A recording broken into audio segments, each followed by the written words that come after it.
Olá, tudo bem com você? Eu queria trazer para você uma reflexão hoje que Deus ministrou muito no meu coração com o título Eis que faço coisa nova.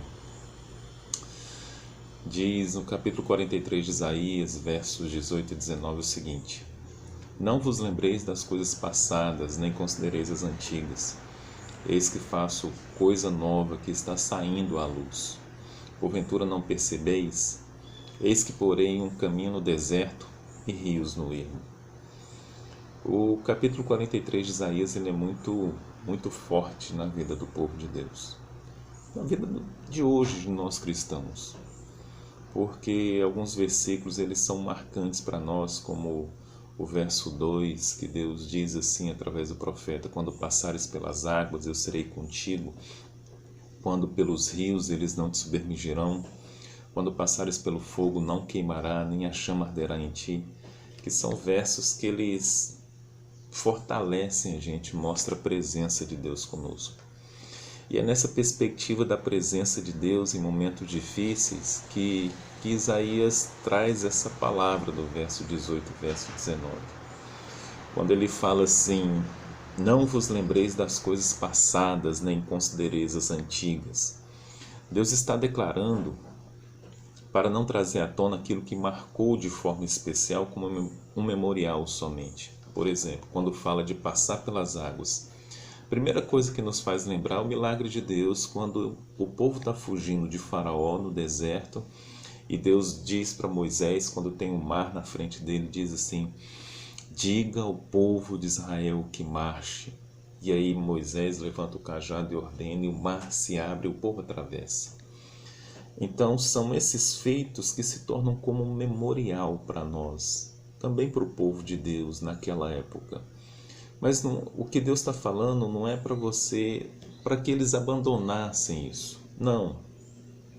Considerar sim, não é um desprezo ao passado pelo poder da ação de Deus. É ter o entendimento e lidar de forma sensata. Parece conflituoso falar assim: não volta no passado, né? Mas desde os primórdios, desde o começo da história do povo de Deus, os feitos de Deus, ele tem um elemento pedagógico e fomentador da fé. Como assim? Deus ele vai fazendo com que essa história seja narrada de geração em geração, e à medida que vai passando essa história dos anciãos para os mais novos, ou seja, eles assentavam-se aí como se fosse o avô contando a história para o neto, e aí os meninos começam a vislumbrar aquilo e imaginar de uma forma muito empolgante. Eu lembro que quando eu era criança eu ouvia as histórias assim, parecia que eu estava dentro da história. Então isso é uma forma de propagar a fé, né? E a própria Torá ela é passada assim de geração em geração, né, de antigos para os mais novos, a fim de que a tradição, a fé, a, a inspiração, a comunhão com Deus ela permaneça. Só que agora, de agora para frente, a proposta é uma proposta nova. Eles precisam deixar os feitos antigos para experimentarem algo novo. Note que o passado ele não está errado, não tem um erro lá atrás que agora não está tudo errado, vamos começar agora uma nova história. Não. É que é abertura para algo que seria inédito na vida do povo. Uma proposta de caminhada, como o próprio Deus diz: Eis que faço coisa nova que está saindo à luz. Porventura não percebeis? Eis que porém um caminho no deserto e rios no ermo. Eis que faço, ou seja, a conclusão de uma atividade com um propósito distinto de ordem moral. Deus tem todo domínio em suas mãos, tudo está nas mãos dele. Ele faz independente da minha participação ou da sua participação. O meu real papel e o seu real papel, ou seja, o que compete a nós, é nos sujeitarmos ao querer de Deus. Algo novo está saindo à luz. A palavra do profeta é dirigida ao povo que se encontra no cativeiro babilônico, onde predomina o sentimento de abandono de Deus. Deus abandonou o seu povo ali preso naquela nação. Essa palavra, ou seja, eis que faço coisa nova, consiste num resgate do Deus da história de Israel, para que houvesse um resgate da fé e agora projetá-la numa nova perspectiva. Eles vivem um tempo de trevas. algumas coisas acabam influenciando o povo. Primeiro, é tempo de cativeiro. O tempo passou, aqueles que vieram, pelo ciclo natural da vida, uns morreram, outros nasceram no cativeiro, e com isso, para muitos, Deus tinha esquecido deles. E para os mais novos, Deus era apenas um Deus do passado da vida dos seus ancestrais. Então isso precisava ser mudado. Também era um tempo de trevas. Isaías 42:7 fala assim: Eu, Senhor, o chamei em justiça, tomar-te-ei pela mão e te guardarei, e te farei mediador da aliança com o povo e luz para os gentios, para abrires os olhos aos cegos e para tirares da prisão o cativo e do cárcere os que jazem em trevas. Ou seja, viria um mediador que iria abrir os olhos do povo. Essa expressão está saindo à luz, ela me remete a como nascer de um novo dia, um novo tempo. O salmista, no verso 5 do capítulo 30, ele diz assim que porque não passa de momento a sua ira, o favor dura a vida inteira. Ou seja, a graça de Deus ela é presente constantemente. Ao anoitecer pode vir o choro, mas a alegria vem pela manhã. Então, seria esse agir de Deus, esse novo dia, de que um caos estava passando, a noite estava encerrando e Deus estava projetando algo novo. Esses dois fatores, ou seja, o tempo de cativeiro e o tempo de trevas, ofuscava a percepção do povo, das coisas que começavam a mudar. É como se muita coisa começasse a acontecer na minha vida e na sua e a gente não percebe, e aí as coisas vão acontecendo e você nem presta atenção. É o que Deus está falando, vocês não estão percebendo, prestando atenção no que está acontecendo com vocês. É comum a gente não perceber a virada do tempo de Deus. Somente nos damos conta quando acontece algo numa amplitude, ou seja, igual Deus chegou e falou assim: espera aí, vocês não estão vendo o que está acontecendo? Foi necessário que Deus levantasse Isaías com uma palavra que buscasse no tempo, ou seja, na memória, no coração do povo, e lhes dizer que já era oportuno, já era chegada a hora. Quando ele diz, eis que porei, ou seja, está fixando algo, indicando a soberania de Deus, que essa soberania ela seria colocada um caminho no deserto. Deserto, eu imagino o seguinte, imagine comigo. Hoje nós temos estradas, mas naquela época não, era só areia. Naquela época não tinha um caminho definido, você se guiava pelas estrelas ou por algum tipo de orientação, uma bússola. E uma nova jornada no deserto, um novo curso da vida, que seria realmente nesse lugar inabitado. Só que quando Deus tira o povo do Egito, Deus começa uma nova vida no deserto. Então o deserto ele tem aquele contexto de o início de algo grande de Deus na vida do povo, porque está marcado na história. O deserto ele veio quando Deus liberta o povo do Egito depois de uma sucessão de 10 pragas, e nestas pragas nenhuma atingiu o povo de Deus.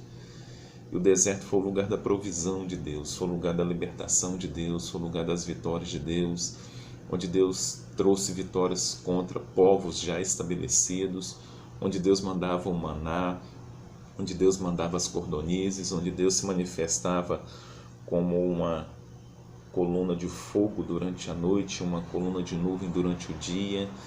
A própria sandália crescia nos pés das pessoas. Foram 40 anos, mais 40 anos de um cuidado específico de Deus. Então, Deus fazer um caminho no deserto era Deus reiniciar a história com algo novo. E ainda o Deus que supre, o deserto tem essa questão do lugar onde Deus, o Deus que supre, o Deus que estaria presente. Era a manifestação da soberania de Deus.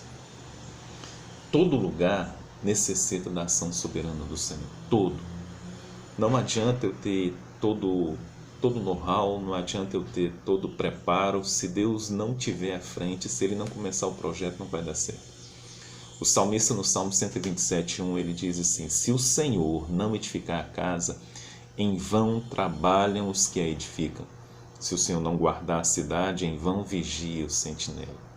Ou seja, ser guiado pelo Senhor no deserto era Deus se manifestar de novo.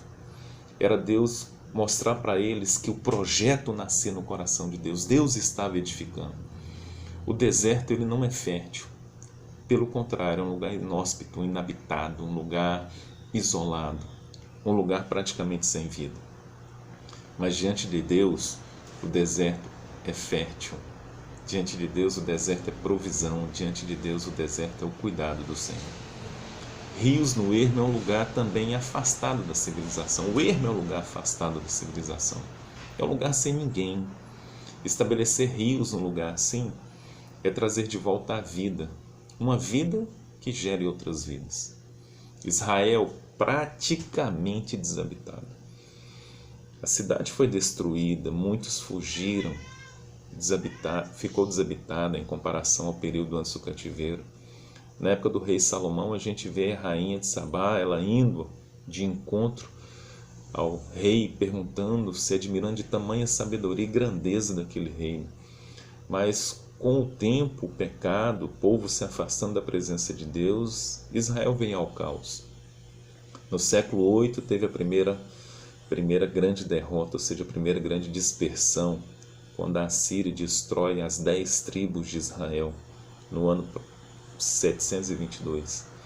No século VI a gente vê Nabucodonosor invadindo e aí desfazendo com Judá, com Jerusalém. Ou seja, Israel foi totalmente tomado. Israel hoje, assim, naqueles dias era um lugar desolado. Quando a notícia chega para Neemias que a cidade está um caos, Neemias chora, jejum, está lá no capítulo 1 de Neemias.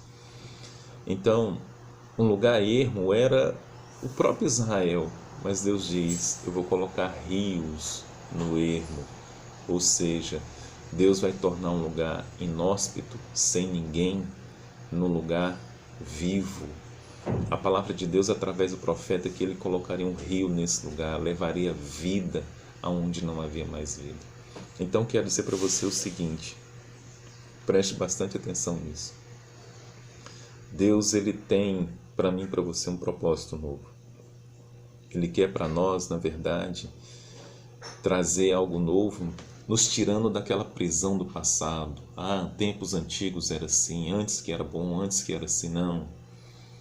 A memória ela é importante, mas ela não pode ser determinante. A memória, a história, ela nos fundamenta como ser humano, mas ela não pode ser um elo que me impeça de progredir no amanhã, no futuro. Ela não pode me impedir de avançar. O que Deus quer é que nós venhamos avançar na fé, avançar no dia a dia. E para isso, eu e você precisamos nos deixar ser levados por Ele. Entender que existe algo novo de Deus. E que Ele vai fazer, Ele é o soberano. Mesmo que Ele pegue alguns momentos marcantes na minha história, mas deixa Ele projetar, deixa Ele avançar, deixa Ele guiar, deixa Ele fazer. Aí você fala, mas não tem como, não tem vida, não tem nada ali. Ele é o Deus da vida. Ele é Deus no deserto, como Ele é Deus na prosperidade. Então, deixa o tempo de Deus se cumprir, porque Ele está edificando algo novo e Ele está estabelecendo o propósito dEle. A única coisa que Ele quer de mim e de você é que nós os deixemos levar e principalmente que a gente perceba, enxergue, os nossos olhos sejam abertos. Não percebeis, ou seja, vocês não estão vendo. Eu vou colocar rios no ermo. Onde não tem vida, eu vou trazer vida. Por isso, Deus é Deus na sua vida. Que o Senhor te abençoe e que Ele verdadeiramente cumpra o propósito e que a gente perceba que o novo de Deus, coisa nova de Deus, está vindo nas nossas vidas. Que Deus te abençoe em nome de Jesus.